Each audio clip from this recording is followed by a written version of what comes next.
PTV, Telebisyon ng Bayan. Hinihintay na si Pangulong Rodrigo Duterte ng ating mga kababayan sa bansang Myanmar para sa 2 araw na official visit doon. Yan po ang kauna-unahang pagbisita ni Pangulong Duterte sa nasabing bansa at inaasahan din ang pagharap nito sa Filipino community. Mula naman po sa Myanmar, may live report ang aming kasamang si Jervis Manahan. Jervis, anong pinakahuling balita dyan? Yes, Sweden and Joseph all set na dito sa Tarafil Villa sa Naypyidaw, Myanmar para sa pagdating ni Pangulong Duterte. In 2 hours ay inaasahan na darating siya dito para humarap sa Filipino community dito sa Myanmar. Sasalubong sa kanya si Philippine Ambassador to Myanmar Alex Chua at ang nasa 200 Pinoy. Pagdating niya ay magbibigay siya ng talumpati. Ito ang kauna-unahang pagbisita ni Pangulong Duterte dito sa Myanmar at ito na ang huling bansa sa Southeast Asia na hindi pa niya nabibisita. After nito ay pupunta siya sa Bangkok, Thailand, pero nakapunta na siya doon noong pumanaw si King Bumibol. Kasama sa delegasyon sina Communications Secretary Martin Andanar, DA Secretary Manny Piñol, National Security Advisor Hermogenes Esperon, DND Secretary Delfin Lorenzana, DTI Secretary Ramon Lopez at sina Senador Tito Soto at Alan Peter Cayetano.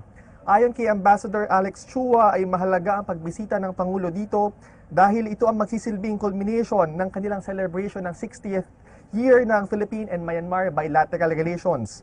1956 kasi na ma-establish ang ugnayan ng Pilipinas at ng Myanmar at hanggang ngayon ay nananatili pa ring trading partners ang dalawang bansa. Miyembro rin ng ASEAN ang Myanmar, kaya't mahalaga raw ang official visit na ito to further strengthen ang ties ng dalawang bansa, lalo na tayo ang chair ng ASEAN 2017. Yung mga Pinoy dito ay mostly from Yangon at bumiyahe pa ng halos 6 na oras para lamang makita si Pangulong Duterte.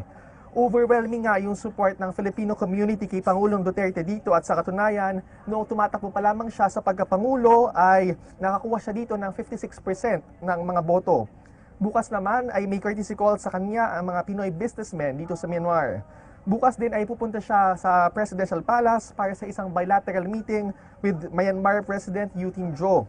Bukas din ay magkakaroon siya ng meeting with State Councilor Do Aung San Suu Kyi at kay Commander-in-Chief Senior General Min Aung Hlaing.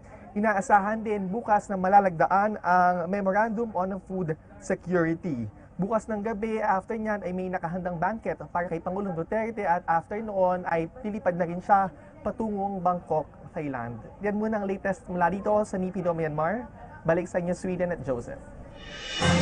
Maraming salamat sa iyo, Jervis Manahan, nagulat ng live mula sa Myanmar.